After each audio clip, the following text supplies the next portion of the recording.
Okay. Good evening, everyone.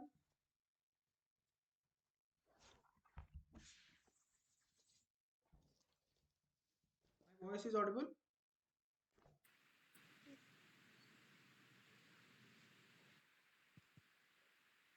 Hello.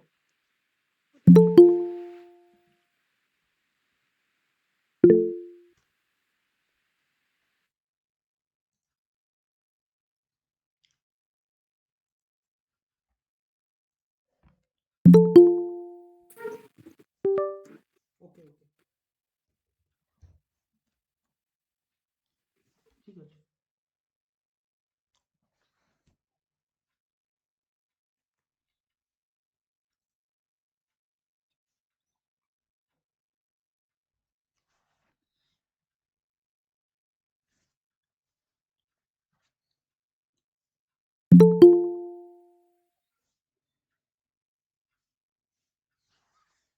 ঠিক আছে। ତ କଲ ଲାଷ୍ଟ କ୍ଲାସ୍ ରିଭିଜନ ପଢିଲ କିଛି ତ ପିଡିଏଫ୍ ଦେଇଥିଲି କାହିଁକି ନା ବୁକ୍ସ ତ ସମସ୍ତଙ୍କୁ ଯାଇନି। କୋଉ ପିଲାମାନେ ଆଜି ବୁକ୍ସ ଯିବାର ମେସେଜ ପାଇଛ? ବୁକ୍ସ ଯୋଉମାନଙ୍କୁ ଡିସ୍ପାଚ୍ ମେସେଜ କୋଉ ମାନେ ପାଇଛ ହ୍ୟାଣ୍ଡ ରେଜ କରିପାରିବ କି?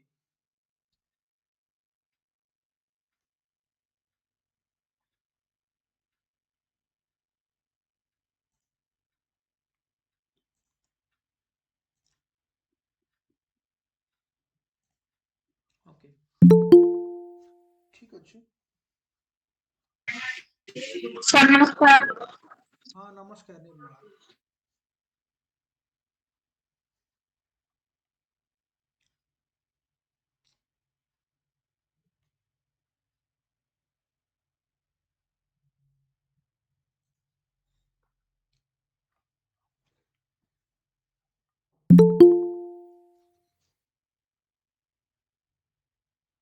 ଗୁଡ୍ ଇଭିନିଂ ସମସ୍ତଙ୍କୁ।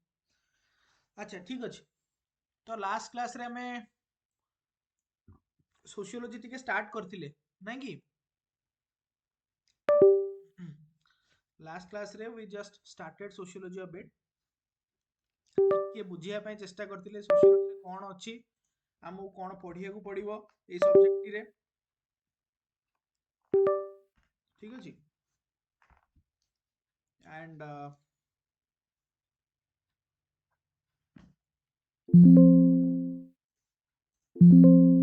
ଜଷ୍ଟ ଅ while ଟିକେ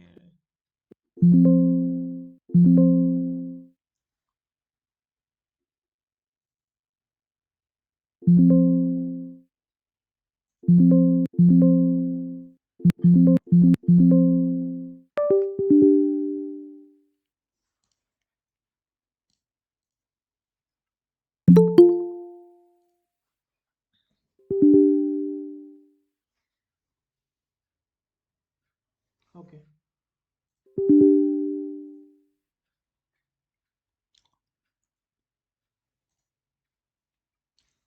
ଆଚ୍ଛା, ତ ଷ୍ଟାର୍ଟ କରିବା ଆଗରୁ ମୁଁ ଜଷ୍ଟ ଟିକେ ଇନଫର୍ମ କରିଦଉଛି ଯେ ଯୋଉମାନେ ବି ଏଟା ୟୁଟ୍ୟୁବରେ ଅପଲୋଡ ହେଲା ପରେ ୟୁଟ୍ୟୁବରେ ଦେଖୁଛ ଆଣ୍ଡ ଜଏନ୍ କରିନ ତ ଡେସ୍କ୍ରିପସନରେ ଟେଲିଗ୍ରାମର ଲିଙ୍କ ଦିଆଯାଇଛି, ସେଇଠି ଗଲେ ତମେ ସବୁ ଇନଫର୍ମେସନ ପାଇପାରିବ। କ୍ଲାସେସ୍ କେବେ ହଉଛି, କେମିତି ହଉଛି, ସବୁ ଜିନିଷ ଜାଣିପାରିବ। କାରଣ ବହୁତ ପିଲା ୟୁଟ୍ୟୁବରେ କମେଣ୍ଟରେ ମେସେଜ କରୁଛ, ମୁଁ ସବୁ ରିପ୍ଲାଏ କରିପାରୁନି।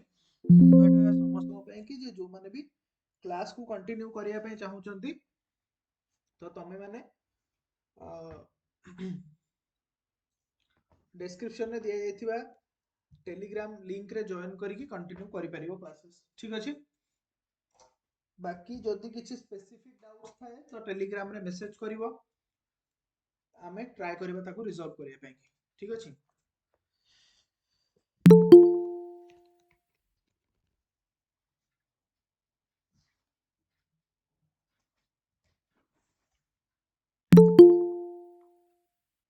ତ ଆମେ ଲାଷ୍ଟ କ୍ଲାସରେ सोशियोलॉजी एज अ डिसिप्लिन पढ़िଥିଲେ, राइट?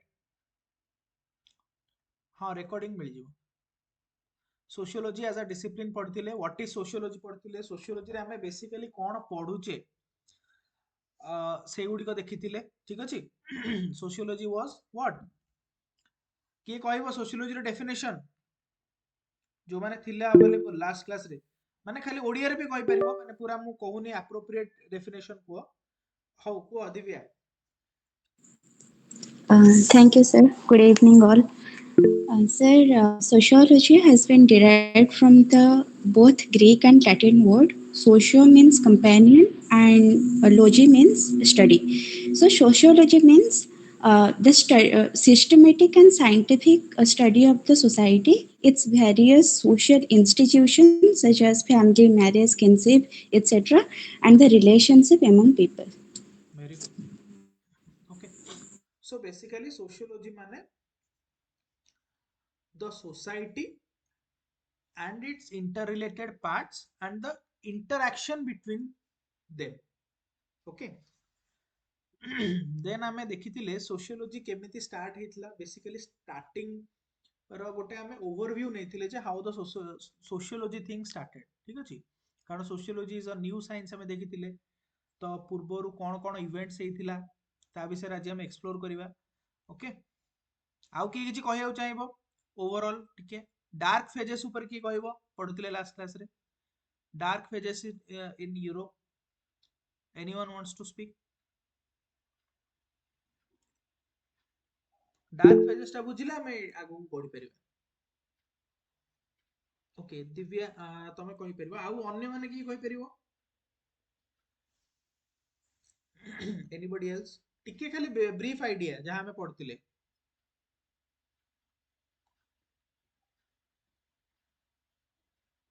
ओके ठीक है दिव्या को Sir, dark phase was that period of medieval Europe when we could see there is no development in science, literature, art, architecture, nothing. So people used to believe in blind faith, dogma, superstition, and the supremacy of church, or we can say the church was dominating. So the normal people were not able to ask their supreme authority, or they were not in that condition to ask question to their supreme authority especially. So there was no place for logic, science, rationality, humanism, individualism, no liberty, no right, no freedom. So excellent okay so very good summation ठीक अछि तो एटा थिला dark phase Europe रे okay तो Europe रो एभली गोटे period आसीथिला Roman empire रो fall परे जोठी कि यूरोप रे सेंट्रल अथॉरिटी रहिला नाही राइट जदि देशर राजा रहिबो नाही त राज्य चलेइबो किए तो यूरोप फ्रैगमेंट हे गला कौनसी लॉ नाही कौनसी रूल्स रेगुलेशंस नाही कौनसी लोक मानकर किछि राइट्स नाही जोटा कहନ୍ତି ना जहाँ पाखरे पावर थिला he was the sole authority गोटे सुपरस्टिशियस सोसाइटी थिला हाँ कौनसी there was no questioning there was no science etcetera ए सब जिंस नथिला तो तापर आमे पढिबार थिला the renaissance right what was renaissance माने आमे फास्ट पढिले कोन डार्क एज इन यूरोप जोटा कि आमे कहले यूरोप पूरा रसातलगामी हे जाइतिला ठीक अछि सेठी कोनोसी डेवलपमेंट नथिला किछि नथिला ता पर फेज स्टार्ट हैला रेनासा आमे एटा पढुचे कोन पई कि आमे ए सब जिंस काहे पढुचे आमे development of sociology as a discipline केमिति हैला सेटा जानिबा पे पढुचंती ओके सो प्रथमे हमकु जानिया को पड़िबो जे यूरोप रे स्टार्ट हेची सोशियोलॉजी ठीक अछि यूरोप रे जो सोशियोलॉजी रो फाउंडिंग फादर्स माने कॉम्टे हे गले मार्क्स हे गले दरखाइम हे गले एमाने समस्त यूरोप कंट्री रो ना यूरोप रो तो यूरोप रे कोन एमिति हैला जे सोशियोलॉजी रो दरकार पड़िला अरे जेमति मिशाण फेडाण गुणन हरण करिया पई कि मैथमेटिक्स रो दरकार पड़िला ओके जेमिति गोटे लैंग्वेज आसिया पई कि इंग्लिश लैंग्वेज बा जो भी लैंग्वेज रो दरकार पड़िला सेही भली समाज रे कोन एमिति हैला जे हमकु गोटे नुआ डिसिप्लिन रो आवश्यकता पड़िला that is sociology okay sociology पूर्वरु हिस्ट्री थिला इकोनॉमिक्स थिला मैथमेटिक्स थिला एटसेट्रा थिला बट सब जिंस को पढ़ी पारला भलिया କୌଣସି ସାଇନ୍ସ ନଥିଲା। ଠିକ ଅଛି। ସୋ ସେଟାକୁ ଆମେ ଯିବା। ତ ପ୍ରଥମ ଜିନିଷ ହେଲା ଆମେ ପଢିଲେ ଡାର୍କ ଏଜ୍ ଇନ୍ ୟୁରୋପ, ଯୋଉଠି ୟୁରୋପ ୱାଜ ଡେଷ୍ଟ୍ରଏଡ। ତାପରେ ରେନାସା ଆସିଲା। ରେନାସା ମାନେ ହଉଛି କଣ? Rebirth and the development of the civilisation. Okay. ତ ଲୋକମାନଙ୍କର ଯୋଉ ମାନେ ଯୋଉ ଆମ ୟୁରୋପିଆନ ସିଭିଲାଇଜେସନ ଯୋଉ ଥିଲା ତାର ରିବର୍ଥ ହେଲା। ମାନେ ଯେତେବେଳେ ରୋମାନ ଏମ୍ପାୟାର ଟାଇମରେ Europe was very prosperous, Roman empire ଟାଇମରେ Europe was very prosperous, but ଯେତେବେଳେ ଫଲ୍ ଅଫ୍ ରୋମାନ ଏମ୍ପାୟାର ହେଲା ୟୁରୋପର ଡାର୍କ ଏଜ୍ ପିରିୟଡ ଆସିଲା। ତାପରେ ଧୀରେ ଧୀରେ ଧୀରେ ଧୀରେ ୟୁରୋପରେ କଣ ହେଲା, ପୁଣି ନ୍ୟू ଲିଡରशिप ଆସିଲା। People started questioning the church supremacy. Church supremacy माने लोक माने अब अंधविश्वास रे विश्वास कले नाही। अंधविश्वास माने कोन? से समय रे चर्च बा तमरो religious institution was controlling the society. Religious institution गरीब लोक को कहबो तोर धनी होबार अधिकार नाही, तू परिश्रम करि परिबु नाही, तू जदि ए जन्म रे गोटे पुअर स्टेट रे अछु ता माने it was ordained by the god, you have to be like this. आउ मिडिल मेन रो कांसेप्ट थिला, जो चर्च रा प्रीस्ट थिले they were the superior. Okay, superior authority से माने थिले। लोक मानकर कोनोसी राइट्स नथिला, किछि नथिला। So people of Europe in a subtle way they started protesting these things. से माने कहले हमर भी राइट्स दरकार। से माने कहले आमे भी साइंटिफिक हवा पय चाहूछु। प्रति जिनसर रीजन खोजिया पे चेष्टा कले। वर्षा काहेकि होउची? वर्षा रेन गॉड कर गोटे आशीर्वाद। ओके, एटा ई टाइप रो नोशन थिला आगुरु। But people started questioning its scientific significance. People started questioning कि वेदर पैटर्न कौन। पीपल स्टार्टेड क्वेश्चनिंग कि काहेकि जो गरीब लोक माने काहेकि धनी हो परिबे नाही। ए सबरो जो जिनसटा आसिला, माने गोटे साइंटिफिक कल्चर रो डेवलपमेंट हैला। आउ सेथुरो जो यूरोप रो लॉस्ट ग्लोरी फेरी पाइले ताकू हमें कहूचे रेनेसां। बुझियला? सो रेनेसां माने कोन? रेनेसां माने हला रीबर्थ, माने revival of the European art, revival of European literature, revival of European knowledge. Okay, revival of European glory ताकू हमें कहूचे रेनेसां। बुझियला? जोटा कि हजी जाइतिला डार्क एज पीरियड रे। कोन कोन ताले फीचर्स थिला आमर थिला? माने रेनेसां रे कोन कोन हैला? प्रथम जिंस हला ह्यूमनिज्म। ह्यूमनिज्म माने कोन? It emphasized the classical antiquities and celebrated human potential and achievement। माने सोसाइटी रे जो सुपरस्टिशन थिला, भगवान सबु किछि बा चर्च ही सबु किछि, people started sorry, people started questioning that thing। people emphasized the value of education। people started to focus on critical thinking, scientific development। इस जिनस गुडा ऊपर फोकस करवा स्टार्ट। ओके, निखिल को लेट रे जॉइन कली किछि नाही, आमे सिंपल एबे ही स्टार्ट करछे। आमे जस्ट पढुचे जे डार्क एज पीरियड कोन थिला, डार्क एज पर रेनेसां पीरियड केमिति आसिला। माने यूरोप जो ध्वस्त विध्वस्त हो जाइतिला, तो यूरोप टा पुणी केमिति बैक कला, पुणी केमिति तारो रीडेवलपमेंट हैला। बुझियला? तो सो ह्यूमनिज्म माने बुझी पारलो, गोटे ह्यूमन सेंट्रिक अप्रोच नेला सोसाइटी। ओके, मनीष गरीब होइकी रहिबो नाही, मनीष रो धनी होबार अधिकार अछि, ह्यूमन बीइंग्स भी किछि राइट्स अछि, एवरीवन कैन क्वेश्चन एनीथिंग। ठीक अछि। तापरे आर्ट एंड आर्किटेक्चर डेवलपमेंट हला। रेनेसां जोगुरु विभिन्न आर्टिस्ट माने आसिले, जेमति लियोनार्डो दाविंसी हे गले, राफेल हे गले, टिटियन हे गले। तो एमाने सब विभिन्न प्रकार आर्ट आर्ट एंड कल्चर ऊपर फोकस कले। तो सेथुरु एनाटॉमी, लाइट, स्पेस। तो भाव जो जिनस गुड़ाक गोटे जिनस पिक्टोरिकल फॉर्म रे देखा गले ताकू लोक बेसी एक्सेप्ट करिवे ना। बुझी पारछो? तो ए जो हमर आर्टिस्ट माने थिले, ए माने वर्ल्ड को पिक्चर थ्रू रे आनिबा स्टार्ट कले। बुझियला? अरे बाबू, तमे जदि जानिन ग्रह उपग्रह एमाने सब केमिति देखा जानती, okay, there should be somebody to show you ना। तो एई सब जिनस प्रथम जिनस होला आर्ट एंड आर्किटेक्चर डेवलपमेंट है, लोक जानिबा पे पाइले जे there are many things in beyond that is beyond our vision, जोड़ा कि एमाने देखै पारले। देखो एइटी गोटे सुंदर गोटे तमर रोम रो एटा कहउचंती सेंट पीटर्स ब्राजिलिका। एटा गोटे बहुत ही भल बिल्डिंग, गोटे एटा गोटे बिल्डिंग टाକୁ प्रथम थर ପାଇଁ କଣ କଲେ ନା ସେମାନେ ଚିତ୍ର ମାଧ୍ୟମରେ ଦେଖେଇଲେ, ଲୋକ ଜାଣିଲେ ଓକେ ଏଇଭଳି ବିଲ୍ଡିଂ ମଧ୍ୟ ହେଇପାରେ। ତ ତାଙ୍କ ମାଇଣ୍ଡରେ ଆସିଥିବ ଏଇ ବିଲ୍ଡିଂ ପାଇଁ କେତେ ପରିଶ୍ରମ କରିବାକୁ ପଡିପାରିବ, କେତେ ଲୋକ ଦରକାର ହବ, କଣ କଣ ମ୍ୟାଟେରିଆଲ ଦରକାର ହବ। ତ ଏଇଥିରୁ ଆସିଲା ନା କ୍ୱେଶ୍ଚନିଂ ଅଫ ଟ୍ରାଡିସନ, ମାନେ questioning of things, asking the authority କି ଏଇଭଳିଆ ବିଲ୍ଡିଂ କାଇଁ ଆମେ କାଇଁ ମାନେ ଏଇଭଳିଆ ଯେତେବେଳେ ଚିତ୍ରଟା ଗୋଟେ ଜଣେ ବନେଇଲା, ତାପରେ ପିପୁଲ ଷ୍ଟାର୍ଟେଡ କ୍ୱେଶ୍ଚନିଂ ନର୍ମାଲ ଘରଟା ସପୋଜ ଏଇଭଳିଆ ହଉଥିଲା, ତାପରେ ପିପୁଲ ଷ୍ଟାର୍ଟେଡ କି କାହିଁକି ଏଇଭଳିଆ ଘର କାହିଁ ହେଇପାରିବନି।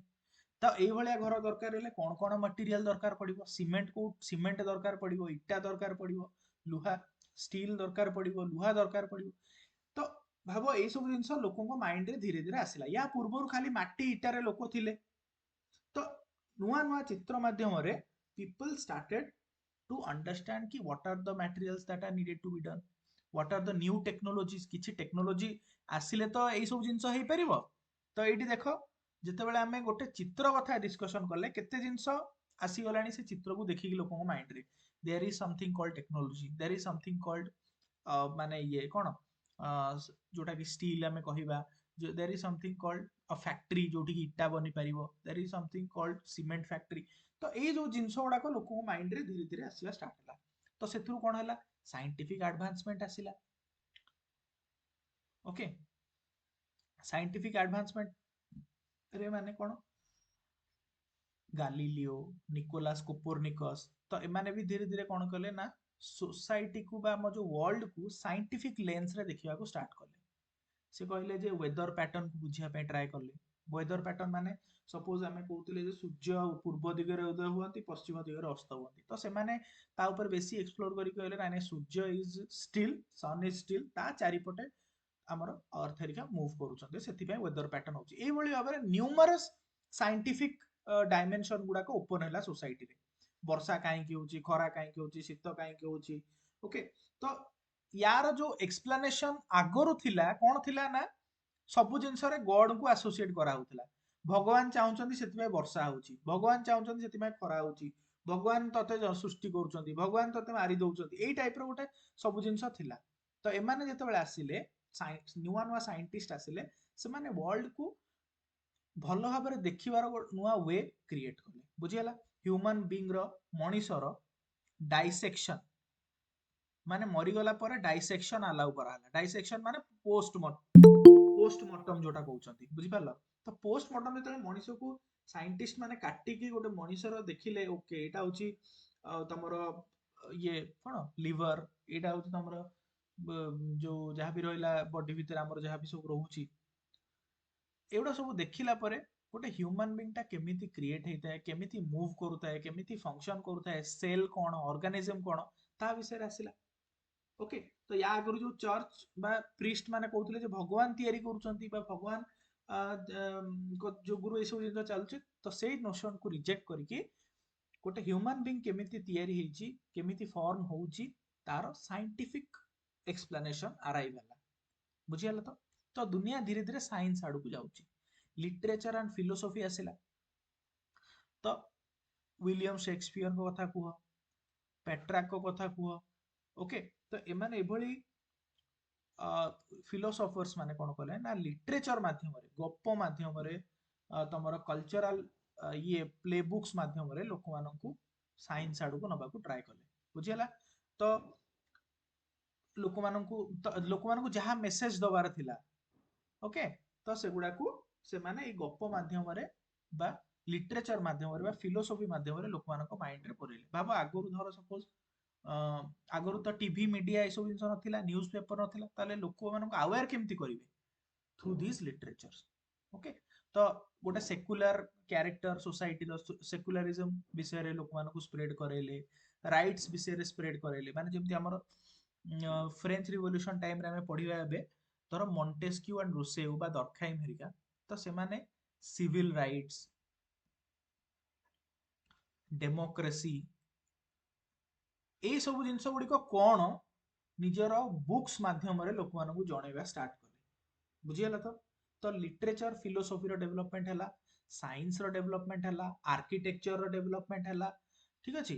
ତାପରେ ଆଉ କଣ ହେଇଛି, ହ୍ୟୁମାନିଜମର ଡେଭଲପମେଣ୍ଟ ହେଇଛି। ଆଉ କଣ କଣ ହେଇଛି ରେନେସାଁ ପିରିୟଡରେ, exploration and global expansion. Vasco ଡାଗାମାଙ୍କ କଥା କୁହ, କଲମ୍ବସଙ୍କ କଥା କୁହ, ତ ଏମାନେ ସବୁ ଏକ୍ସପ୍ଲୋରେସନ କରିବା ଷ୍ଟାର୍ଟ କଲେ, ମାନେ ଜଳ ଯାତ୍ରା କରିବା ଷ୍ଟାର୍ଟ କଲେ, ୱାର୍ଲଡ କୁ ଏକ୍ସପ୍ଲୋର କରିବାକୁ ଷ୍ଟାର୍ଟ କଲେ, ମାନେ କୋଉଠି କୋଉ କଣ୍ଟ୍ରି ଆଉ ଅଛି କି। ତ ଯେମିତି 1498 ରେ ଆମର ଭାସ୍କୋ ଡାଗାମା ଆସିକି ଇଣ୍ଡିଆରେ ପହଞ୍ଚିଲେ, କହିଲେ ମାନେ ପାଣିରେ ପାଣିରେ ଆସିକି କହିଲେ ଗୋଟେ ମୁଁ ଗୋଟେ ଦେଶ ପାଇଛି, ଗୋଟେ ସାଉଥ ସେଆଡେ ଗୋଟେ ଅଛି ଗୋଟେ ଦେଶ, ତା ନାଁ ହଉଛି ଇଣ୍ଡିଆ। ସେ ଗୋଆରେ ଆସିକି ପହଞ୍ଚିଥିଲେ, ହିଷ୍ଟ୍ରିରେ ପଢିଥିବ। ଓକେ, ତ ଏଇଭଳି ଭାବରେ ନୂଆ ନୂଆ କଣ୍ଟ୍ରିର ଆବିଷ୍କାର ହେଲା। ତ ୱାର୍ଲଡଟା ଇଏ sea route to India, similarly USA ବି 1492 ନା କେବେ ୟୁଏସଏ କୁ ବି କଲମ୍ବସ ଏକ୍ସପ୍ଲୋର କଲେ। ତ ଏଇଭଳି ଭାବରେ ୱାର୍ଲଡରେ ଏତେ ସାରା କଣ୍ଟ୍ରି ଅଛି, ଏତେ ସାରା ରୁଟ୍ସ ଅଛି, ଏତେ ୱେଜ୍ ଅଛି, ଏଗୁଡାକ ଧୀରେ ଧୀରେ ଜଣା ପଡିଲା। ବୁଝିଗଲା? ତ ଏଥିରୁ କଣ ହବ, ନୂଆ ମାର୍କେଟ ଖୋଲିବ, ସେଠି ଦେଶରେ କଣ ମିଳୁଛି କଣ ନାହିଁ। ତ ଗୋଟେ ଯୋଉ ଆମର କୂପମଣ୍ଡୁକ ଟାଇପର ଯୋଉ ସମସ୍ତେ ସେ ସମୟରେ ଥିଲେ ଲୋକମାନେ, ମାନେ କୂପମଣ୍ଡୁକ ମାନେ ବୁଝିପାରୁଛ ତ, ଗୋଟେ ମାନେ ଯେମିତି କୂଅ ଭିତରେ ଗୋଟେ ବେଙ୍ଗଟେ ଥିଲେ, ସେ କଣ ଭାବିବ, ସେ ଭାବିବ ଯେ ଏଇ କୂଅଟା ହିଁ ମୋ ଦୁନିଆ। ତ ଲୋକମାନଙ୍କ ପାଖରେ କିଛି ଅପସନ ହିଁ ନଥିଲା, ବା ଲୋକମାନେ ଜାଣି ବି ନଥିଲେ ଯେ ଦୁନିଆ ବାହାରେ ଆହୁରି ଏତେ, ଆମର ୱାର୍ଲଡ ବାହାରେ ବହୁତ ଜିନିଷ ଅଛି ଯୋଉଗୁଡାକର ଏକ୍ସପ୍ଲୋରେସନ ଧୀରେ ଧୀରେ ଷ୍ଟାର୍ଟ ହେଲା। ବୁଝିଲା ତ? ତାପରେ ଇମ୍ପାକ୍ଟ ଅନ୍ ରିଲିଜିଅନ, ତ massive impact was on religion. ତ ରିଲିଜିୟସ ରିଫର୍ମେସନ ହବାଟା ଷ୍ଟାର୍ଟ ହେଲା। ମାନେ ମୁଁ ବାର ବାର କହୁଛି ଯେ ରେନାସାଁ ପୂର୍ବରୁ society was too much dominated by the religion. Okay, ଯୋଉମାନେ ପାୱାରଫୁଲ ଲୋକ ଥିଲେ ବା ଯୋଉମାନେ ପ୍ରିଷ୍ଟ ଥିଲେ, ସେମାନେ ସୋସାଇଟିକୁ ରିଲିଜିୟନ ନାଁରେ ବାନ୍ଧିକି ରଖିଥିଲେ। ଓକେ, ଯଦି ତାଙ୍କ ରୁଲ ହିସାବରେ ତମେ ନ ଚାଲିବ, ତମକୁ ପୁରା ବହିଷ୍କାର କରିଦିଆଯାଉଥିଲା ସୋସାଇଟିରୁ। ଯଦି ସେମାନେ ପୁରା ଯଦି କହିବେ ତମେ ଇଫ୍ ୟୁ ଆର୍ ପୁଅର, ତାହେଲେ ଗଡଙ୍କର ଅର୍ଡେନ ଅଛି ଯେ you have to be poor throughout of your life, you have no rights to speak, you have no rights to sit on a good chair or have a good life, ଏଗୁଡା ସବୁ ସେମାନେ ବାରଣ କରୁଥିଲେ। ତ massive impact was on religion. ଏଇ superstitious ideas ଗୁଡାକୁ ଲୋକ ଧୀରେ ଧୀରେ ରିଜେକ୍ଟ କରିବା ଷ୍ଟାର୍ଟ କଲେ। People started questioning the supremacy of the church. ମୁଁ ବାର ବାର ଚର୍ଚ୍ଚ କାହିଁ କହୁଛି, କାରଣ ଆମେ ୟୁରୋପ କଥା କହୁଛନ୍ତି, ତ ଇଣ୍ଡିଆ କଥା କହିଥିଲେ ଟେମ୍ପଲ କହିଥାନ୍ତି। ତ ଯେହେତୁ ସେଠି ସେ ସମୟରେ ୟୁରୋପିଆନ ଏ ଯୋଉ ସରି ସେ ସମୟରେ ରିଲିଜିୟସ୍ ଇନଷ୍ଟିଟ୍ୟୁସନ କଣ ଥିଲା, ଚର୍ଚ୍ଚ ଥିଲା। Show people started questioning the church, କି ନାଇଁ ନାଇଁ ତମେ ଏଇଟା ଭୁଲ କଥା କହୁଛ। ତମେ ତ କହୁଛ କଣ ବର୍ଷା ମାନେ ରେନ୍ ଗଡଙ୍କ ଦ୍ଵାରା ରେନ୍ ହଉଛି, ସେ କଥା ତ ନୁହଁ। ବର୍ଷାର କାରଣ ହଉଛି ଏଇଆ, ୱେଦର ପ୍ୟାଟର୍ନ ବୁଝେଇ ଦେଲେ। ଓକେ, ସବୁ ଜିନିଷରେ ପ୍ରୁଫ ମାଗିବା ଷ୍ଟାର୍ଟ କଲେ। What is after life, after life ର ମାନେ କଣ, ଇଜ ଦେୟାର ଏନି ପ୍ରୁଫ, ସବୁ ଜିନିଷର ପ୍ରୁଫ ମାଗିବା ଷ୍ଟାର୍ଟ କଲେ। ତ ସୋସାଇଟିରେ ଗୋଟେ ରିଲିଜିୟସ୍ ରିଫର୍ମେସନ ହେଇକି ସେକୁଲାର ସୋସାଇଟି ଆଡେ ଲୋକ ଗତି କରିବାରେ ଲାଗିଲେ। ବୁଝିଗଲା ତ? ହଁ ଦିବ୍ୟା, କଣ କହୁଛ କି? ନା ସାର୍, ଆପଣ ମାନେ ସେ ପଏଣ୍ଟ କଲାଣି ଆକ୍ଚୁଆଲି। ମୁଁ ଯେତେବେଳେ ମୁଁ ସେଇଟା କହୁଥିଲି ଯୋଉ କେପ୍ ଅଫ ଗୁଡ୍ ହୋପ୍ କଥା, ଯେ ହଁ ହଁ ହଁ ଯେତେବେଳେ କନଷ୍ଟାଣ୍ଟିନୋପଲର ଫଲ୍ ହେଲା, ତ ତାପରେ ମାନେ ସ୍ପେନ୍ ଆଉ after the treaty of Tordesillas, ସାର୍ ସେ ତ ପାର୍ଟ ଅଫ ହିଷ୍ଟ୍ରି। ହୁଁ ହୁଁ ହୁଁ। ହଁ, ତ ଏଇଭଳି ଭାବରେ ଆମେ କହିବା ରେନାସାଁରେ କଣ ହେଲା ନା, ୟୁରୋପିଆନ ସୋସାଇଟିରେ କିଛି କିଛି ଚେଞ୍ଜେସ୍ ଦେଖିବାକୁ ମିଳିଲା। Okay, so what was the causes of renaissance ଯଦି ଆମେ ଦେଖିବା, କାରଣ କଣ ଥିଲା, କଣ ପାଇଁ ଏଭଳି ଚେଞ୍ଜେସ୍ ଦେଖିବାକୁ ମିଳିଲା। ରିଡିସ୍କଭରି ଅଫ କ୍ଲାସିକାଲ ଟେକ୍ସଟ।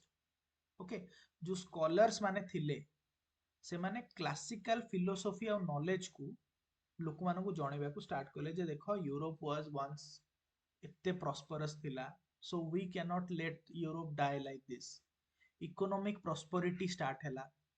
ଯୋଉ ଏବେ ସ୍ପେନ କଥା କହୁଥିଲେ ଦିବ୍ୟା, ବା ଆମେ କହିବା ଯୋଉ ଇଣ୍ଡିଆ ବା ୟୁଏସଏ, ଏଭଳି କଣ୍ଟ୍ରିକୁ ଯେତେବେଳେ ରୁଟ ଫିଟିଲା, ଆଗରୁ ଟ୍ରେଡ ରୁଟ ନଥିଲା ନା, ତ ରୁଟ ଫିଟିଲା ବଳରେ କଣ ହେଲା ନା, ଲୋକ ଜାଣିବାକୁ ପାରିଲେ ଯେ ଓକେ ଏଇ ଦେଶ, ଏଇ ଗୋଟେ କଣ୍ଟ୍ରି ଅଛି जोठी स्पाइसेस भल मिलूची, एटी गोटे कंट्री अछि जोठी कॉफी भल मिलूची, एटी गोटे कंट्री अछि जोठी टी भल मिलूची। तो people started to have this trade setup, तो इकोनॉमिक प्रॉस्पेरिटी ग्रोथ हैला। तो या एटा भी गोटे अनदर रीजन रेनेसां हबार। पॉलिटिकल कंडीशन धीरे धीरे चेंज हैला। जो ऑटोक्रेटिक सिस्टम थिला, people started talking about democracy which focuses on people, okay, which is based on rights of the people। तापरे प्रिंटिंग प्रेस कथा, प्रिंटिंग प्रेस रो भी ये हला।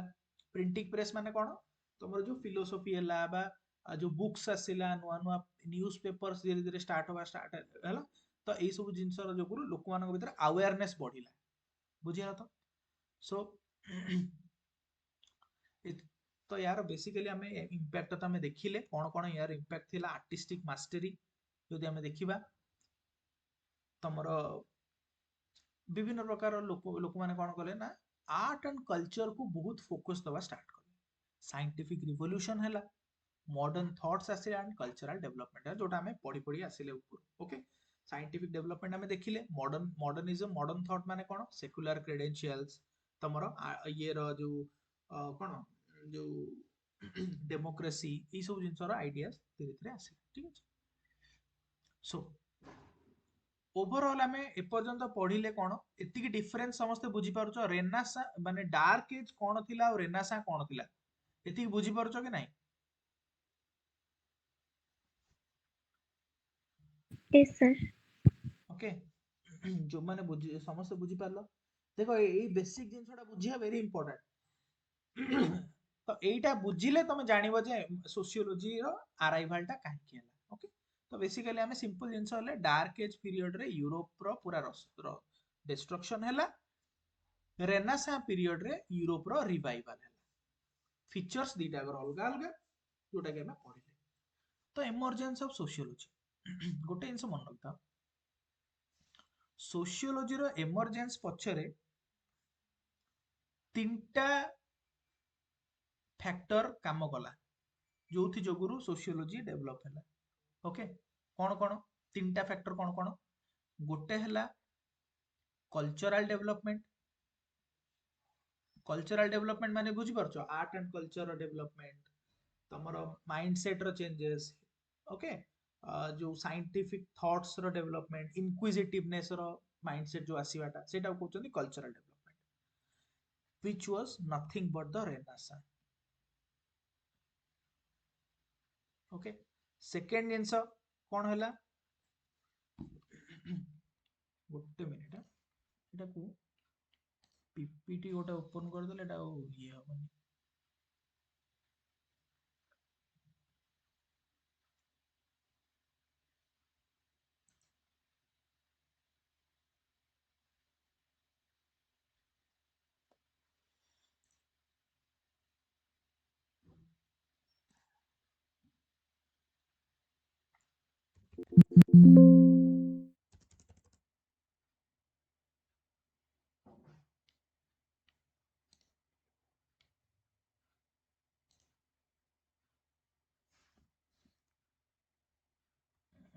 तो three things are important sociology रो डेवलपमेंट पाई कि। तीनटा जिनस इंपोर्टेंट, गोटे होची कौन, कल्चरल डेवलपमेंट जोटा हमें कहिले, which is also called renaissance और एनलाइटेनमेंट। एनलाइटेनमेंट। सेकेंड जिनस होला कौन, मटेरियल डेवलपमेंट। मटेरियल डेवलपमेंट माने कौन ना, इंडस्ट्रियल रिवॉल्यूशन। अरे जो हमें कहले फैक्ट्री, इंडस्ट्री, मशीन्स, एगुडार जो अराइवल है सेटा कहते मटेरियल डेवलपमेंट। थर्ड जिनस होला पॉलिटिकल चेंजेस और कहते इंटेलेक्चुअल डेवलपमेंट, माने arrival of democracy.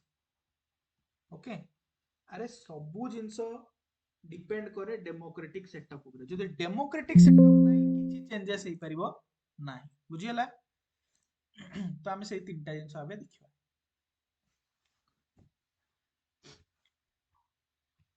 So sociology,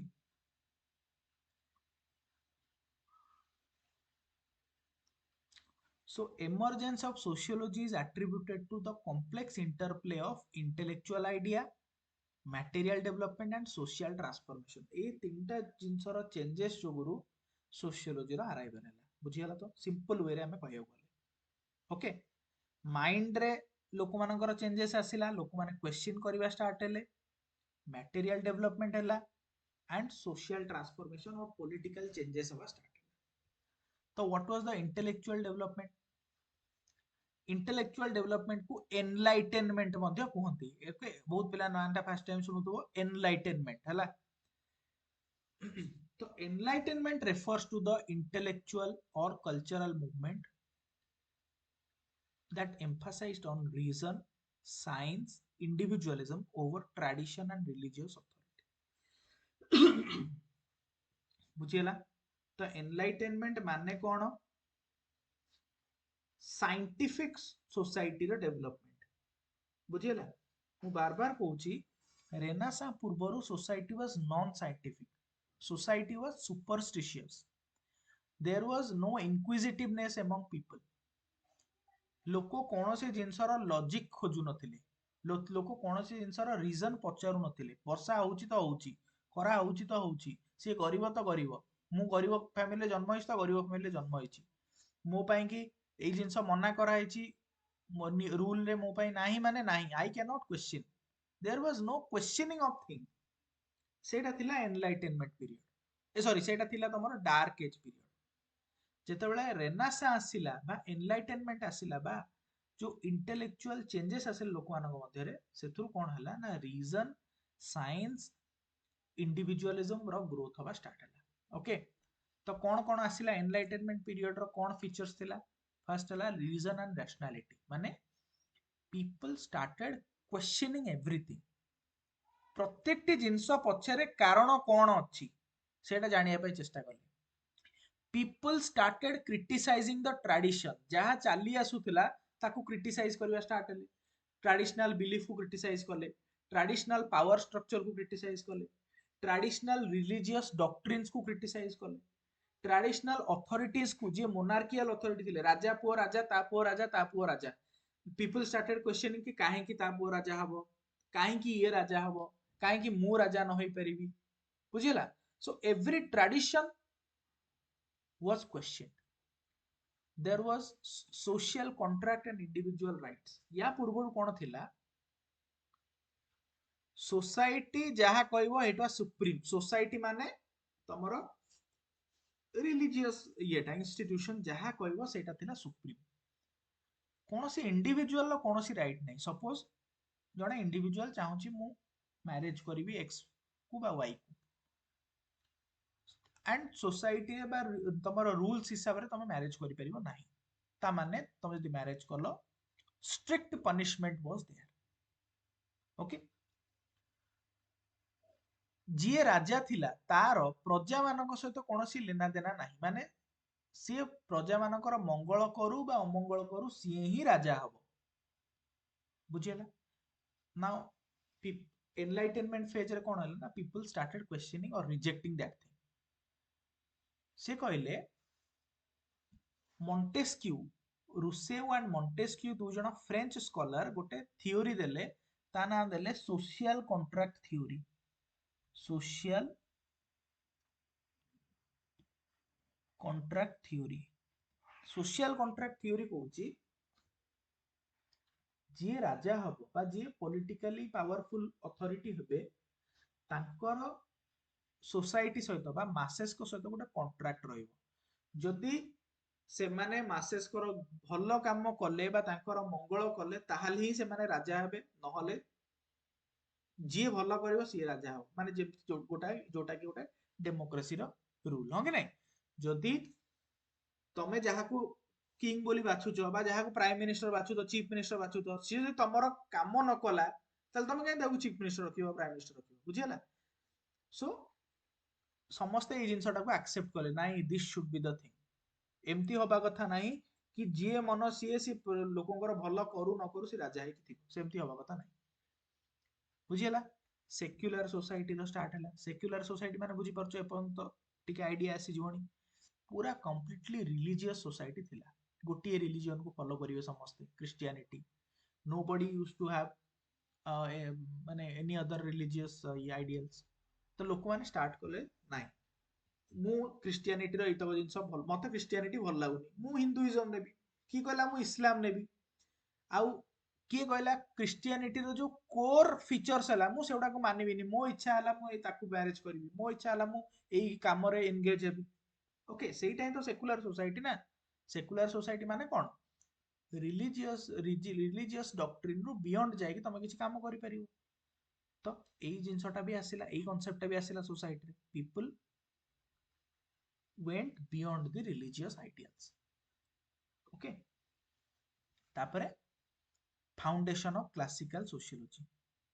ତାପରେ ଧୀରେ ଧୀରେ ଧୀରେ ଧୀରେ କ୍ଲାସିକାଲ ସୋସିଓଲୋଜିର ଡେଭଲପମେଣ୍ଟ ହେଲା, ମାନେ ଯୋଉ ଇନିସିଆଲି ଯୋଉ ଆକ୍ଚୁଆଲ ସୋସିଓଲୋଜି, ସୋସିଓଲୋଜି ମାନେ କଣ? ସୋସାଇଟିକୁ ଦେଖିବା, ସୋସାଇଟିକୁ ବୁଝିବା। ତ ଆରେ ଗୋଟେ ଜିନିଷ ବୁଝିପାରୁଛ କି ନାଇଁ, ଯେତିକି ଆମେ ଜିନିଷ ପଢିଲେ ମାନେ ରିଜନ ରାସନାଲିଟି ଉପରେ ଫୋକସ ହବ, ସାଇଣ୍ଟିଫିକ ଡେଭଲପମେଣ୍ଟର ଜିନିଷ ଆସିଲା, ଡେମୋକ୍ରେସିର କଥା ଆମେ ପଢୁଛେ, ସୋସିଆଲ କଣ୍ଟ୍ରାକ୍ଟର ନୂଆ ନୂଆ ନିୟମ ପଢିଲେଣି। ଓକେ, ତାପରେ ରିଲିଜିୟସ୍ ସ୍ପିୟରରେ ସେକୁଲାରିଜମ ଆସିଲାଣି। ଏ ଯୋଉ ଚେଞ୍ଜେସ୍ ଗୁଡା ସୋସାଇଟିରେ ହେଲା, ଏତେ ସାରା ଚେଞ୍ଜେସ୍ ସୋସାଇଟିରେ ଚାଲିଛି ଏବେ, ତ ସେ ସୋସାଇଟିକୁ ପଢିବା ପାଇଁ କି, ସବୁ ଦିଗରେ ପଢିବା ପାଇଁ କି ଗୋଟେ ପର୍ଟିକୁଲାର ସାଇନ୍ସର ଆବଶ୍ୟକତା ପଡିଲା।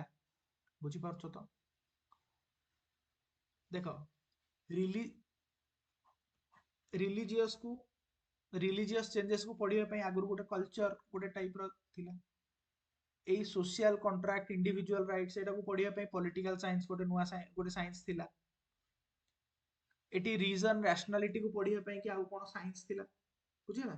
ବଟ୍ ଏ ସବୁ ଜିନିଷକୁ ମିଶେଇକି ପଢିବା ପାଇଁ କି, ବା ମିଶେଇକି ସମାଜ ଉପରେ କଣ ଇମ୍ପାକ୍ଟ ପଡିଲା ସେଇଟା ପଢିବା ପାଇଁ କୌଣସି ସାଇନ୍ସ ନଥିଲା। ସୋ ସେଇଠି ଆସିଲା ସୋସିଓଲୋଜି।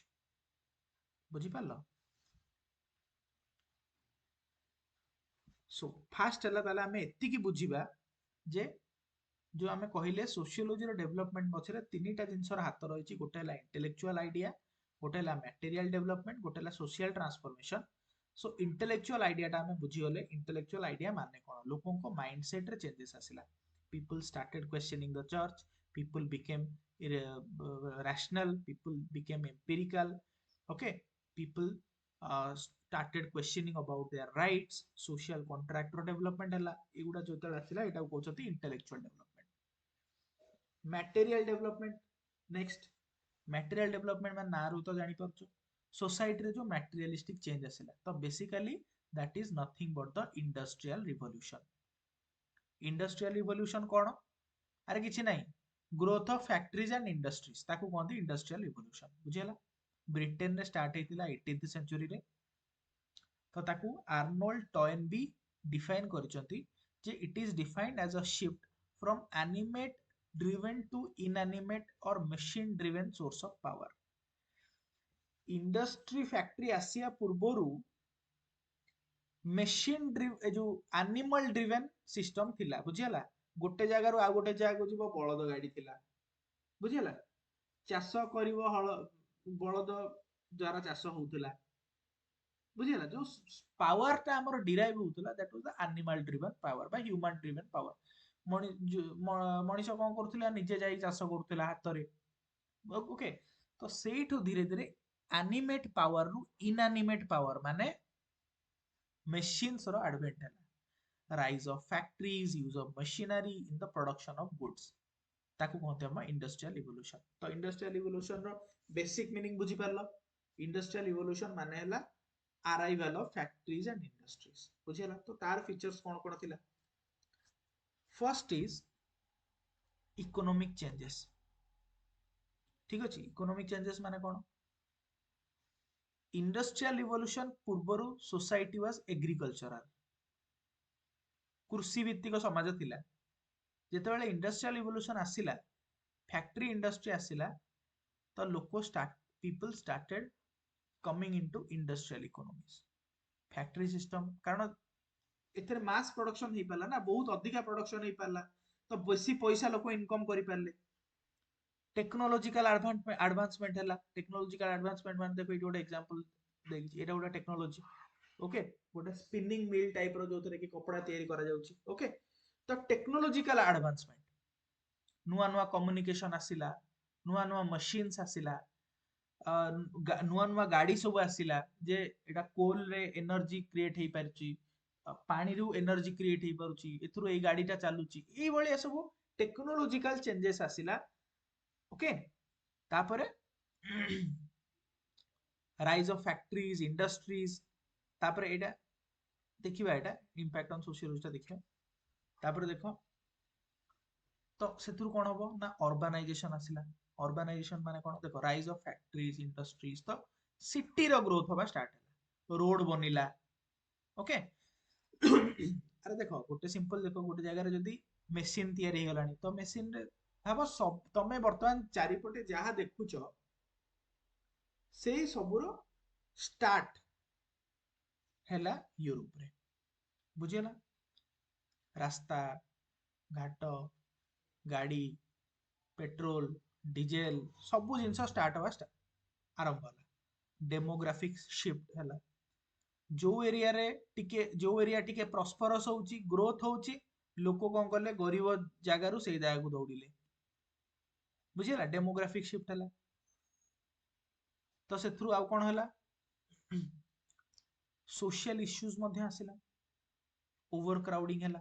ତ ଏଇଠୁ ଭାବ, ସମସ୍ତେ ଯାଇକି ଧର, ଆଉ ସବୁ ଜାଗା ତ ଏକାଥରେ ଡେଭଲପମେଣ୍ଟ ହେଇନି, ନୂଆ ନୂଆ ଜାଗା ସବୁ ଡେଭଲପମେଣ୍ଟ ହବା ଷ୍ଟାର୍ଟ ହେଲା। ଏଇ ଜାଗା ଧର ହେଲା, ଧର ଇଟାଲୀ, ତ ଯୋଉ ଜାଗାକୁ ବେଶୀ ମାଇଗ୍ରେସନ ହେଲା, ତ ସେଇ ଜାଗାରେ ଓଭର କ୍ରାଉଡିଂ ବି ହେଲା, लिविंग कंडीशन भी पुअर है लोक मानकर, पोवर्टी इनइक्वालिटी भी रहिला, क्राइम बढ़िला। अरे जोठी पॉपुलेशन बढ़िबो सेठी एटा सब भी बढ़िला, सोशल इश्यूज गुडा बढ़िला। ओके, तो आउ कोन होउची,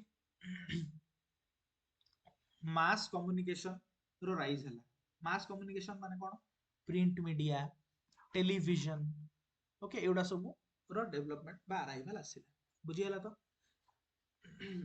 तो धर एक्स सिटी रे गोटे मेसिन बा फैक्ट्री इंडस्ट्री ହେଇଛି, ତ କମ୍ୟୁନିକେସନ ଜରିଆରେ ୱାଇ ସିଟିର ଲୋକ ବି ଆୱେର ହେଇଯିବେ କି ନାଇଁ, ଆରେ ଜାଣିଛୁ ସେଇଠି ଗୋଟେ ଫ୍ୟାକ୍ଟ୍ରି ଇଣ୍ଡଷ୍ଟ୍ରି ହେଇଛି, ମୁଁ ଶିଖିକି ଆଇଛି, ସେ ଫ୍ୟାକ୍ଟ୍ରିଟା କେମିତି ଚାଲୁଛି, ଏଠି ଆମ ଗାଁରେ ଫ୍ୟାକ୍ଟ୍ରି କରିବା। ତ ମାସ୍ କମ୍ୟୁନିକେସନ ଯୋଗୁରୁ ଇନଫର୍ମେସନ ର ଡିସେମିନେସନ ଭେରି କ୍ୱିକଲି ହେଇପାରିଲା। ବୁଝିଗଲା ତ? ତ ଆଇଡିଆଜ ର ସ୍ପ୍ରେଡ ହବା ଷ୍ଟାର୍ଟ ହେଲା। ଆଉ କଣ ହେଲା, କମର୍शियल रिवोल्यूशन होला। कमर्शियल रिवोल्यूशन माने कोन, एते सब जिंस जेतेबेले मटेरियल डेवलपमेंट हेलानी, तो इकोनॉमी रे वर्तमान माने कैश ड्रिवन इकोनॉमी हेला। या पूर्वरु कोन होउतला ना, बाटर सिस्टम थिला। तमे जनकटू जिनस किछि किनिया चाहछो, तमे गोटे ताको प्रोडक्ट दबो, सी तम गोटे प्रोडक्ट दबो, एई टाइप रो सिस्टम थिला। बुझिल?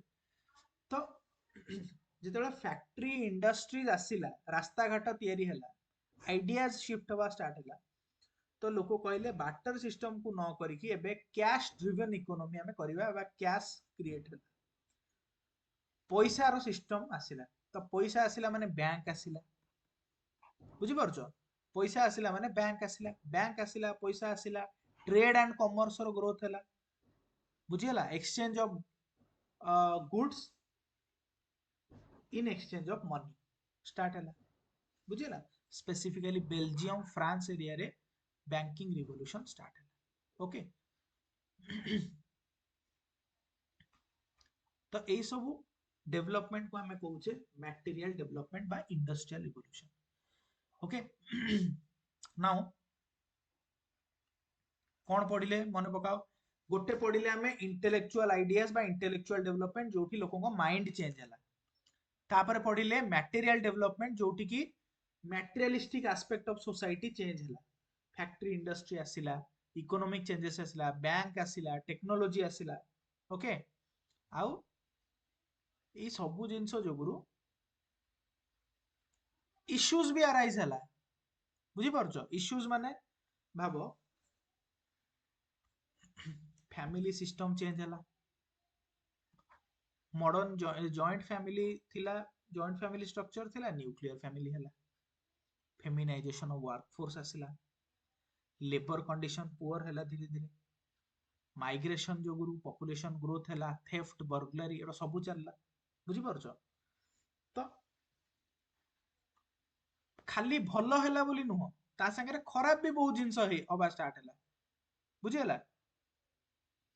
ସ୍ଲମ୍ କ୍ରିଏସନ ହେଲା, ଏକ୍ଜାକ୍ଟଲି। ବ୍ୟାଙ୍କ ହେଲା, ବ୍ୟାଙ୍କ ଆସିଲା, ଲୋକ ପଇସା ଦେଖିଲେ, ଲୋକ ଚୋରି କରିବା ଷ୍ଟାର୍ଟ ହେଲେ, ଥେଫ୍ଟ ଆସିଲା, ବର୍ଗଲାରି ଆସିଲା। ଠିକ ଅଛି।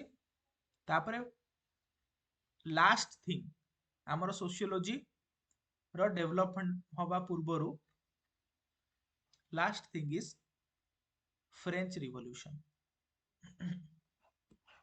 ଫ୍ରେଞ୍ଚ ରିଭଲ୍ୟୁସନ, ଠିକ ଅଛି। ଦେଖ, ଫ୍ରେଞ୍ଚ କୌଣସି ଜିନିଷ ରିଭଲ୍ୟୁସନ ମାନେ ତା ପୂର୍ବରୁ ଆମେ ଜାଣିବାକୁ ପଡିବ ସେ ଜାଗାଟା କଣ ଥିଲା ଯେ ରିଭଲ୍ୟୁସନ ହେଲା। ଫ୍ରାନ୍ସ ର ଯୋଉ ସୋସାଇଟି ଥିଲା ତିନି ଭାଗରେ ଡିଭାଇଡ ହେଇକି ଥିଲା, ବୁଝିହେଲା? ଥ୍ରୀ ଷ୍ଟେଟ ରେ ଥିଲା, ମାନେ ମୋନାର୍କିଆଲ ସିଷ୍ଟମ ଥିଲା, ରାଜା ଥିଲେ ସବୁଠୁ ଉପରେ, ଆଉ ସୋସାଇଟି ତିନି ଭାଗରେ ଡିଭାଇଡ ହେଇକି ଥିଲା। ଫର୍ଷ୍ଟ ଷ୍ଟେଟ ଯୋଉଟା କି କ୍ଲର୍ଜି ତାକୁ କହନ୍ତି, ମାନେ ତିନିଟା ଡିଭିଜନ ହେଇକି ଥିଲା। ଯିଏ ଟପ ରେ ରହିଲେ ସେମାନେ ଲକ୍ଜୁରିୟସ୍ ଲାଇଫଷ୍ଟାଇଲ ବଞ୍ଚୁଥିଲେ, ବୁଝିହେଲା ତ?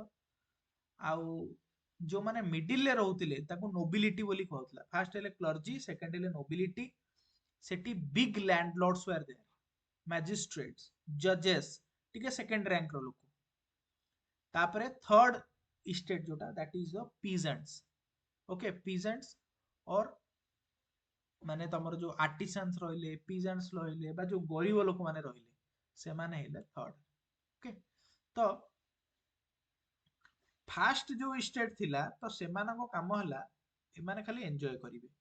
ଏଇ ଯୋଉ ପିजेंट्स ମାନେ ଯୋଉ ଖଟିକି ପଇସା ବା ପ୍ରଡକ୍ସନ କରିଥିବେ, ବା ଯାହାବି ଫୁଡ ପ୍ରଡ୍ୟୁସ କରିଥିବେ, ବା ଯାହାବି ମେହନତ କରିଥିବେ, ତାଙ୍କ ଫଳଟା ଖାଉଥିଲେ କିଏ ନା ଟପ ରେ ଯୋଉମାନେ କ୍ଲର୍ଜି ରହିଲେ। ମିଡିଲ ରେ ଯୋଉମାନେ ଥିଲେ ସେମାନେ ହଉଛନ୍ତି ସିକ୍योरिटी प्रोवाइडर टाइप, ବୁଝିହେଲା ତ? ଏମାନଙ୍କ କାମ ହେଲା ସୋସାଇଟି କୁ ଜଗିବା, ବା ସୋସାଇଟିର ମାନେ ଗୋଟେ ମିଡିଲ ଲେଭେଲ ରେ ରହିଲେ। ଆଉ ସବୁଠୁ ଏକ୍ସପ୍ଲଏଟେଡ୍ ଥିଲେ the peasants of the common people. They worked day and night. They were overloaded with so many taxes. They produced food on which the whole society depended. Okay, they could barely survive due to failure of any kind of protection from the government. Government ର କୌଣସି ବା king ଙ୍କର କୌଣସି protection ନାହିଁ। ଧର ମରୁଡି ହେଇଗଲା, ବର୍ଷା ହେଇଗଲା, ବଟ୍ ଟ୍ୟାକ୍ସେସନ କମିବନି, ଯେତିକି ପ୍ରଡ୍ୟୁସ ତୁ କରୁଛୁ ଗଭର୍ଣ୍ଣମେଣ୍ଟ କୁ ସେତିକି ଦବାଟା ବାଧ୍ୟ। ଏଇ ଟାଇପ ର ସିଷ୍ଟମ ଥିଲା। ତ ନ୍ୟାଚୁରାଲି ସେଭଳି ସିଷ୍ଟମ ତ ବେଶୀ ଦିନ ଚାଲିବନି। ଆଉ ପଲିଟିକାଲ ଆସ୍ପେକ୍ଟ କଣ ଥିଲା? ମୁଁ ଯେମିତି କହିଲି ମୋନାର୍କି ଥିଲା ସୋସାଇଟି, ମାନେ ରାଜା ଶାସନ ଥିଲା, ବୁଝିହେଲା? So the divine right of the king was there. Okay, Bourbon ଡାଇନାଷ୍ଟିର କିଙ୍ଗ ସେ ସମୟରେ ରାଜ କରୁଥିଲେ। ଆଉ king's order was the law of the land. King ଯାହା କହିବେ ସେଟା ହଉଥିଲା ସମାଜର ନିୟମ, ବୁଝିହେଲା ତ? ଇକୋନୋମିକ ଆସ୍ପେକ୍ଟ ଯଦି ଦେଖିବ, ମାନେ ରସାତଳଗାମୀ ହେଇଗଲା। କାହିଁକି ନା ସେ ଯୋଉ କିଙ୍ଗ ଥିଲେ, ସିଏ ନା ଲୋକମାନଙ୍କର ହିତ କଥା ଚିନ୍ତା କରୁଥିଲେ, ନା ରାଜ୍ୟର ହିତ କଥା ଚିନ୍ତା କରୁଥିଲେ। ସେ ଖାଲି ନାମକୁ ମାତ୍ର କିଙ୍ଗ ଥିଲେ, କାରଣ ଡାଇନାଷ୍ଟିକ ପ୍ରିନ୍ସ ଥିଲେ ସିଏ। ତ ନାମକୁ ମାତ୍ର କିଙ୍ଗ ଥିଲେ। ହି ହ୍ୟାଡ ନୋ ଭିଜନ ଫର ଦ સોસાଇଟି, ହି ହ୍ୟାଡ ନୋ ସିମ୍ପାଥି ଫର ଦ ମାସେସ୍। ତ ଲୋକମାନେ କାମ କଲେନି କେହି। ଆରେ ତମକୁ କେତେ ଦିନ ଜଣେ ବାନ୍ଧିକି ରଖିପାରିବ? ଲୋକମାନେ କାମ କରିବା ବନ୍ଦ କରିଦେଲେ, ଲୋକମାନେ କେହି ଟ୍ୟାକ୍ସ ଦବା ବନ୍ଦ କରିଦେଲେ। ତ economic society, economic aspect of the society was deteriorated. Okay, bankrupt ହେଇଗଲା ଫ୍ରାନ୍ସ।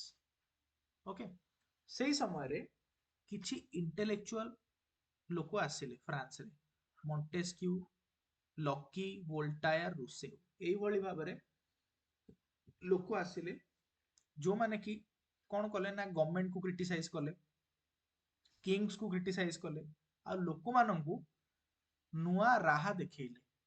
କହିଲେ ଆମେ ବି ଏଇ ସୋସାଇଟିରୁ ବାହାରିକି ଆମେ ବି ଆମର ଗୋଟେ ଭଲ ପ୍ରସ୍ପର ସୋସାଇଟି ବନେଇ ପାରିବା, which will nothing but be the democracy. Okay, ତ ଡେମୋକ୍ରେସି ବିଷୟରେ ଆଇଡିଆ ଏମାନେ ଦବାକୁ ଲାଗିଲେ, ବୁଝିହେଲା? Yes, they spent money in their luxury. ହଁ, ତ ଏଇ ଯୋଉ ଫିଲୋସୋଫର୍ସ ମାନେ ଥିଲେ, ତ ଏମାନେ କଣ କଲେ ନା ଲୋକମାନଙ୍କୁ ଡେମୋକ୍ରେସି ବିଷୟରେ ବୁଝେଇବା ଷ୍ଟାର୍ଟ କଲେ। କହିଲେ ଆମେ ଏଇ ରାଜା ଶାସନରୁ ମୁକ୍ତ ହେଇକି ଡେମୋକ୍ରେସିକୁ ଯିବା, ଯୋଉଠି କି ଆମେ ନିଜେ ବାଛିବା ଆମର କିଙ୍ଗ କିଏ ହବ, सी जदि आम ପାଇଁ କାମ ନ କଲା ଆମେ ତାକୁ ବାହାର କରିଦବା। सोसाइटी जदि आगକୁ न बढ़िला, इकोनोमिकली प्रस्परस न ହେଲା, सोशियली ब्यूटीफुल न ହେଲା, ताले हम से राज्य हटई दबा। एटा होची डेमोक्रेसी। डेमोक्रेसी माने कोन? डेमोक्रेसी माने people will choose who will rule and that ruler will be accountable to the people. एटा ही तो डेमोक्रेसी ना। तो तार आइडियाटा लोक मानक मध्यरे एमाने स्प्रेड करेले, ओके, थ्रू देयर बुक्स। जेमति मॉन्टेस्क्यू लेखिले स्पिरिट ऑफ लॉ, तापरे एबे जस्ट कहितली ना रुसेव सोशल कॉन्ट्रैक्ट थ्योरी आनिथिले, सोशल कॉन्ट्रैक्ट रो मीनिंग बुझेले, ओके। विभिन्न राइट्स विषय लोक मानक अवेयर करेले, right to live life, right to property, right to freedom. ए जो राइट्स गुडा को कोन लोक मानक बुझेबा स्टार्ट करले, ओके। या पूर्वरु पीपल वेयर अनअवेयर कि हमरो भी किछि राइट्स अछि, जोटा कि तो मे भी हमकु जणा पडु, कारण we have been enjoying that. But जहा पाखरे नाही, सी जानि छि ए राइट रो माने कोन, ओके।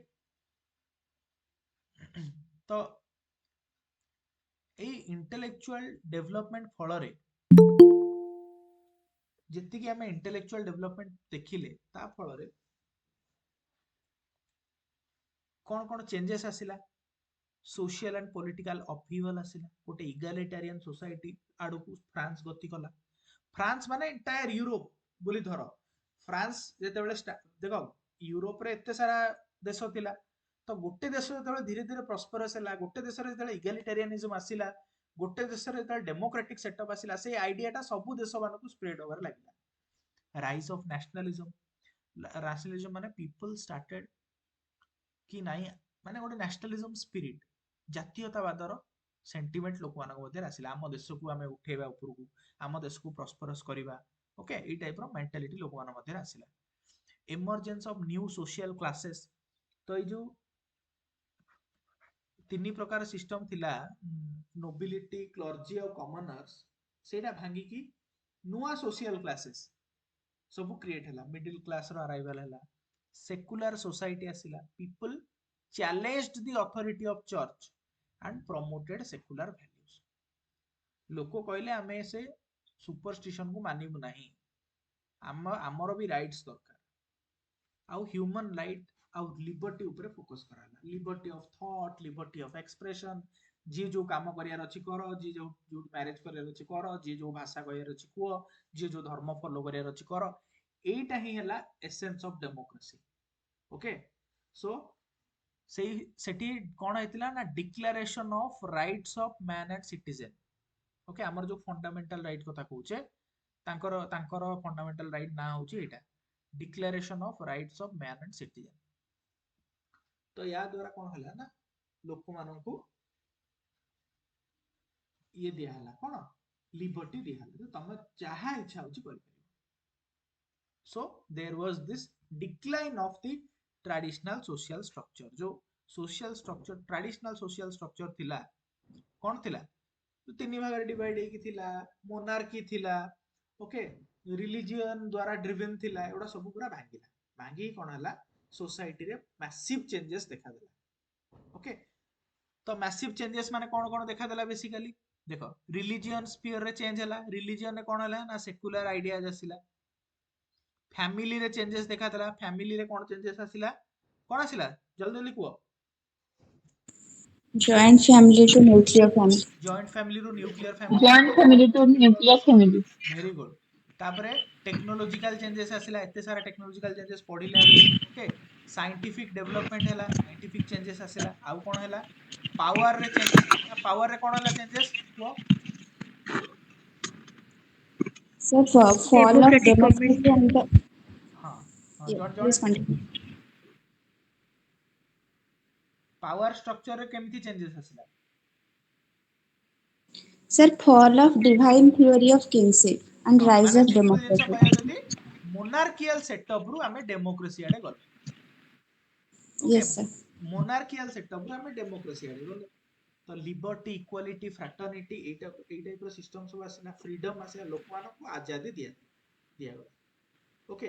आउ आमे तो एति भलो जिंस ओडा पढिले, या छडा बहुत नेगेटिव इश्यूज भी हेची, जोटा कि आमे ऊपर पढिले कि कोन कोन होतला। प्रॉब्लम भी हैला ना, डेमोक्रेसी रे सब ठीक ठीक चलची कि प्रोब्लेम भी होची। तो जोठी जोठी आम पढ़िले जे इकोनॉमिक चेंजेस आसिला तो सेठी कोन होला ना चोरी डकैती भी होला, थेफ्ट बर्गलारी भी होला, माइग्रेशन होला, स्लम रो डेवलपमेंट होला। स्लम अरे गोटे जगह तो भाव जदि फ्रांस प्रस्परस ହେଲା तो आख पाख जेते देशर लोक सब फ्रांस को दौड़िले ना, तो सेठी कोन होला स्लम रो डेवलपमेंट होला। ओके, तो आ कोन चेंजेस आसिला, इश्यूज किछि कुओ, कोन कोन इश्यूज आसिला। हम्म, अरे जॉइंट फैमिली रू न्यूक्लियर फैमिली ହେଲା ସେଇଟା ବି ଗୋଟେ इश्यू ना नहीं। Okay. Sir due to large migration किए हाँ कहउछन्ते सर लार्ज माइग्रेशन जेतेबेले ହେଲା तो विलेज रो समस्त पळेइले तो हाँ सेटा भी क्रिएट होला poor health condition poor health sanitation condition है कारण सेतिकी हॉस्पिटल्स नथिला, सेतिकी डॉक्टर्स नथिले, से भलिया मेडिसिन्स नथिला। ओके, तो तापर सर जेतेबेले इंडस्ट्रियलाइजेशन ହେଲା क्लाइमेट चेंज ऊपर एग्जैक्टली बहुत ही ड्राइविंग क्लाइमेट इम्पैक्ट चेंज है। पकेइला ओके, क्लाइमेट तापर चेंज सर हम्म, सर तापर टीन लेबर भी इंक्रीज कला हाँ अंडर चाइल्ड लेबर 14 हेरी, यस सर चाइल्ड लेबर आसिला। तापर एनवायरमेंटल पोल्यूशन आसिला, तो गाड़ी मोटर जो धुआं रे चलिला एनवायरमेंटल पोल्यूशन आसिला। ओके, नाउ सी, तो ये तीनटा कथा हमर तीनटा डायग्राम थ्रू हम पढ़िले। ओके, तो कंक्लूजन हम एठी कोन देखिबा, देखो एत्ते सारा जो चेंजेस आसिला सोसाइटी रे, there was no single science to study all these things। बुझी पारलो, कौनसी सिंगल साइंस नथिला to explain the political changes, the economic changes, the social changes, the religious changes, the changes in family, the changes in power dimension. ए सबू को पढ़िया पई कि कौनसी साइंस ही नथिला। पावर पई पढ़िया पई पॉलिटिकल साइंस थिला, इकोनॉमिक चेंजेस पढ़िया पई इकोनॉमिक्स थिला। बट ସବୁ ଜିନିଷ ଉପରେ ଇମ୍ପାକ୍ଟ ରହିଲା ନା। ଆରେ ରିଲିଜିଅନ ର ଇକୋନୋମି ଉପରେ ବି ଇମ୍ପାକ୍ଟ ରହିଲା, ଇକୋନୋମି ର ପାୱାର ଉପରେ ବି ଇମ୍ପାକ୍ଟ ରହିଲା। ତ ସବୁ ଜିନିଷକୁ କମ୍ବାଇଣ୍ଡଲି ପଢିବା ପାଇଁ କୌଣସି ସାଇନ୍ସ ନଥିଲା। ବୁଝିପାରୁଛ ତ କଣ କହୁଛି ନା କିଏ ବୁଝିପାରିଲନି? ଏଇ ପଏଣ୍ଟ ଟା ବୁଝିବା ବହୁତ ଇମ୍ପୋର୍ଟାଣ୍ଟ। କିଏ ଯଦି ନ ବୁଝିପାରିଲ କୁହ, I will explain it again.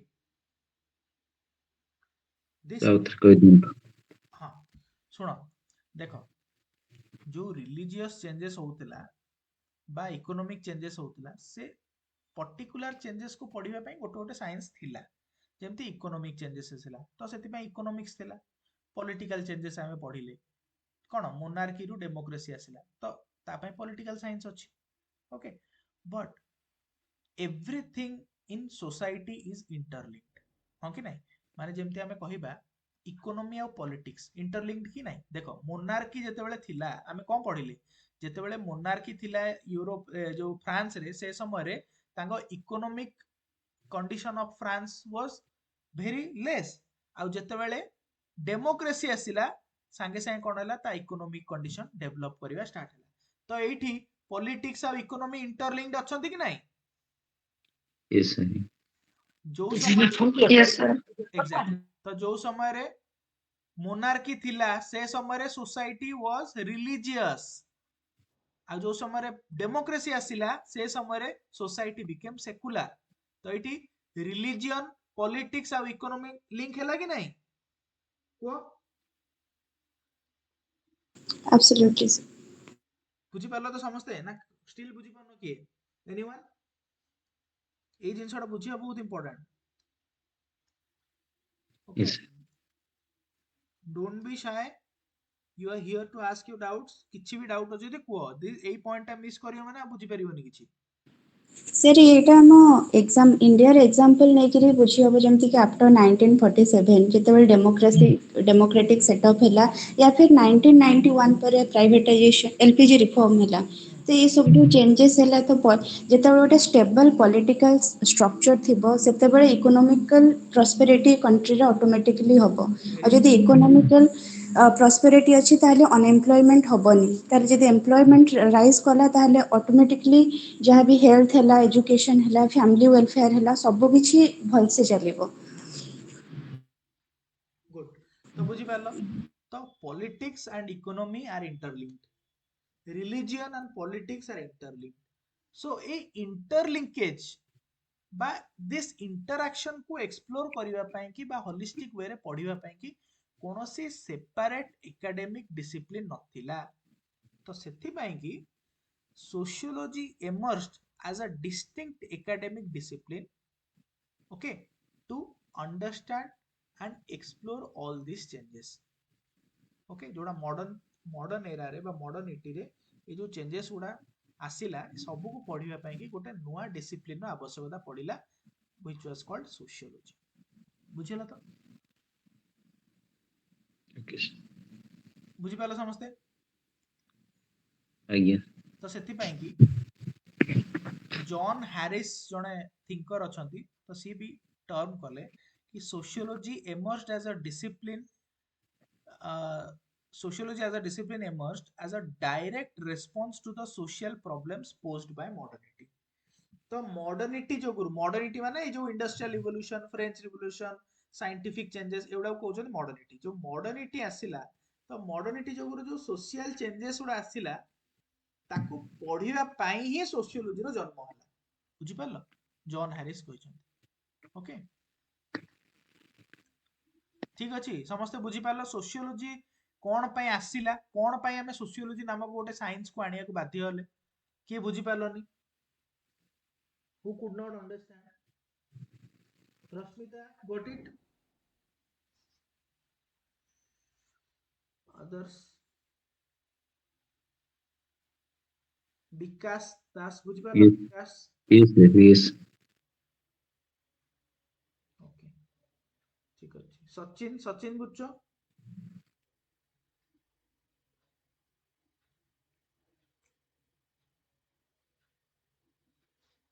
Okay ठीक अछि तो आई होप समस्ते क्लियर होला जो सोशियोलॉजी आसिला कोन पई ओके तो सोशियोलॉजी पछरे आउ थरे कहलो देखिया तीनटा कोन कोन changes majorly three developments which led to sociology कोन कोन थिला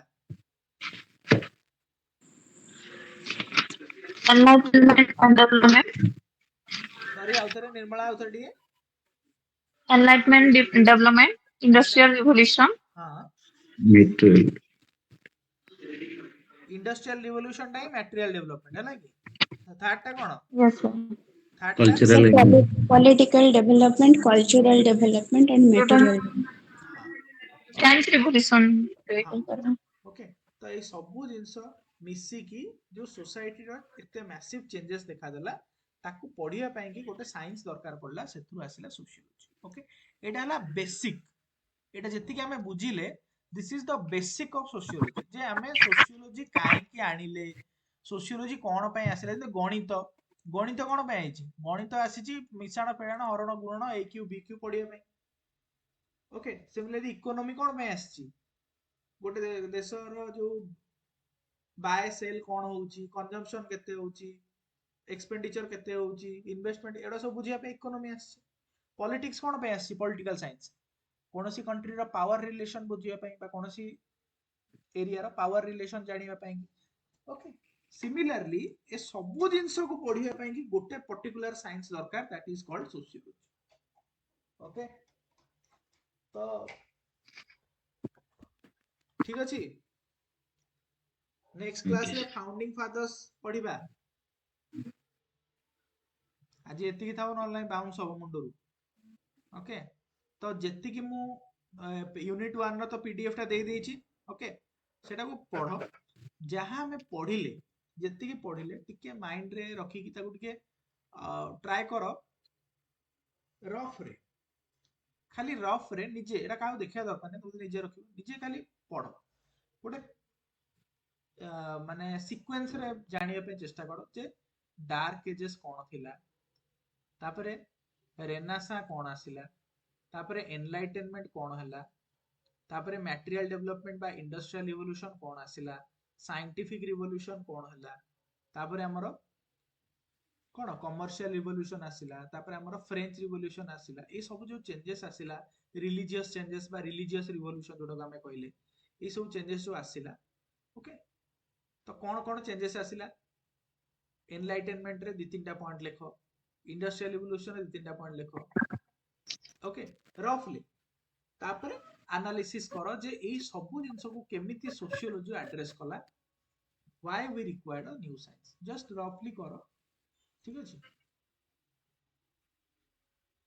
नेक्स्ट क्लास हो आगु एटा प्रैक्टिस कर देता माने ठीक माइंड रे आसी जाऊ ओके बेसिक्स जते स्ट्रांग हबो सेते जल्दी तमे सोशियोलॉजी को बुझिबो मु एबे टाइम नउची आराम से हमें बुझिबा ओके आगो सोशियोलॉजी को बुझी जाओ थरो हो जाओ ते आउ पढ़िया को भी पड़िबनी एते माने तम कहबे सर एटा हमें कर दउ एटा इजी अछि तमे खाली गोटे थर जिनसटा बुझी गला माने सोशि आज आज हमें केते जिनस बुझिले देखो आज हमें देखिले जे किभଳି भाबरे सोसाइटी रे सब इंस्टीट्यूशन गुडा interlink politics religion economy environment everything is interlinked हाँ ना नहीं एंड ताकू ही स्टडी करिवार काम होला सोशियोलॉजी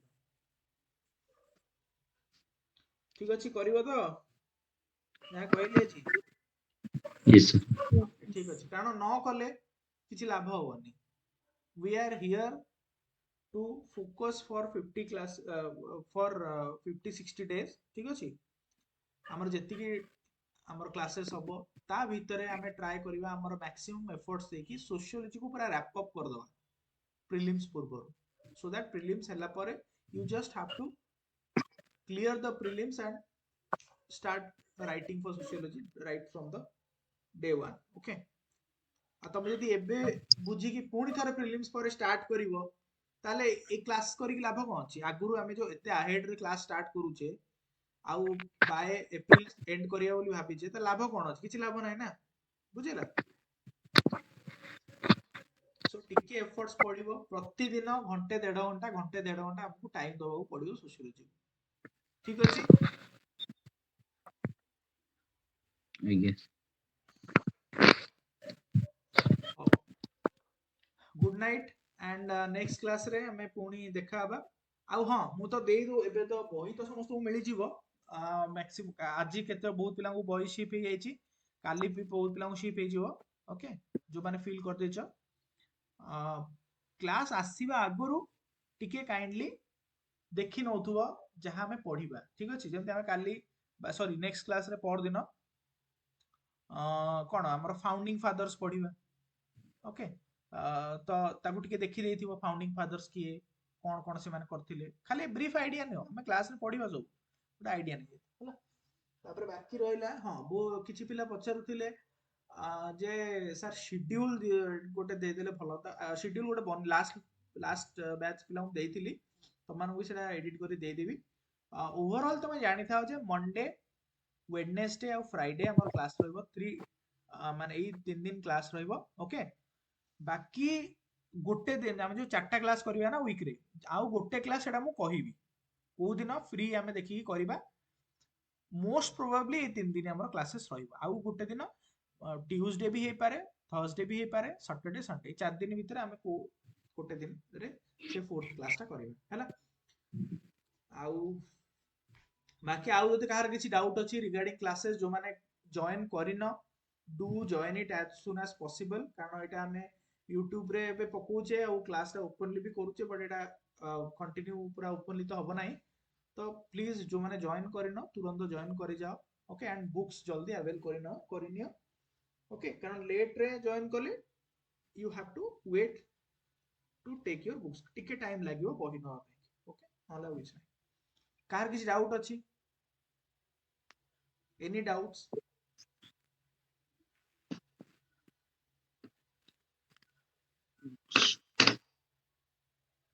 हाउ ठीक अछि ताले good night see you in the next class पूर्वरु जति के टास्क देजी प्लीज कर दो